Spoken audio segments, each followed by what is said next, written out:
কেন্দ্রীয় সরকারের নতুন পরিকল্পনা। লক্ষ্মীর ভাণ্ডারে খেলা শেষ। কেন্দ্রীয় সরকার চালু করলো নতুন এই প্রকল্প।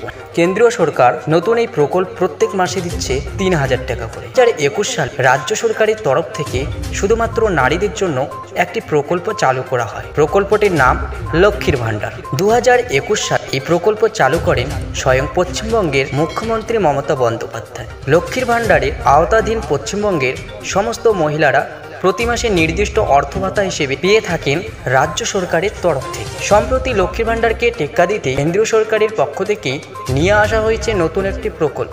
পশ্চিমবঙ্গের রাজ্য সরকারের তরফ থেকে চালু করা লক্ষ্মীর ভাণ্ডার স্কিমটি শুধুমাত্র পশ্চিমবঙ্গে বৈধ হলেও এর জনপ্রিয়তা রয়েছে সারা দেশ জুড়ে। তাই এবার খানিকটা সেই প্রকল্পকে টেক্কা দিতেই রাজ্য সরকার যেমন রাজ্যবাসীর সুবিধার কথা ভেবে একাধিক প্রকল্প চালু করে থাকে, তেমনি কেন্দ্রীয় সরকারও দেশবাসীর কথা ভেবে তাদের সুবিধার্থে একাধিক প্রকল্প চালু করে। নতুন স্কিমটিও তারই অন্যতম।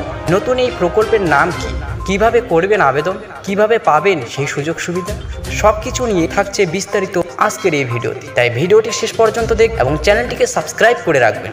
রাজ্য সরকার রাজ্যের সমস্ত নারীদের জন্য চালু করেছে লক্ষ্মী ভাণ্ডার প্রকল্প। এবার কেন্দ্রীয় সরকার দেশের সমস্ত কৃষকদের জন্য প্রধানমন্ত্রী কিষাণ মানধন যোজনা ৬০ বছরের ঊর্ধ্বে কৃষকরা এই প্রকল্পের সুযোগ সুবিধা গ্রহণ করতে পারবেন।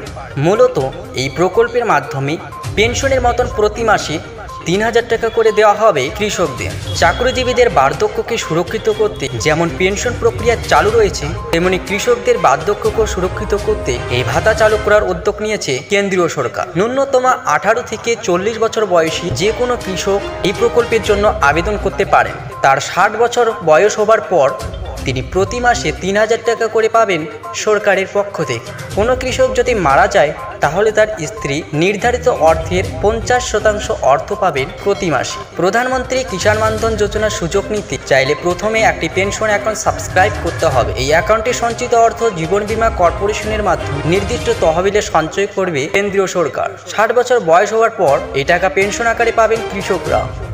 এখনো পর্যন্ত কেন্দ্র সরকারের নতুন এই প্রকল্পটিতে আবেদন করেছেন কম বেশি ১৯,৪৭,৫৫৮ জন কৃষক।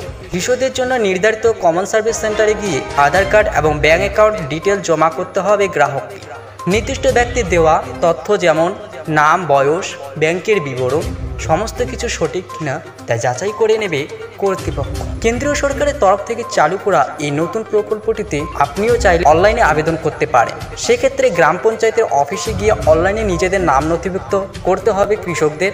এরপর ব্যাংকের বিবরণ, মোবাইল নম্বর, বয়স, নাম ইত্যাদি তথ্য দিয়ে পূরণ করতে হবে আবেদনপত্রটি। আবেদন করার সময় গ্রাহকের বয়স কত ছিল তার উপর ভিত্তি করে পেনশন হিসেবে প্রদত্ত অর্থের পরিমাণ নির্ধারণ করা হবে। প্রথমে গ্রাহকরা যে পেনশন অ্যাকাউন্টটিকে সাবস্ক্রাইব করেছিলেন তার জন্য নগদে টাকা দেওয়া হবে কৃষকদের। এরপর কৃষকরা auto debit handed form print out করে নেবেন অনলাইন থেকে।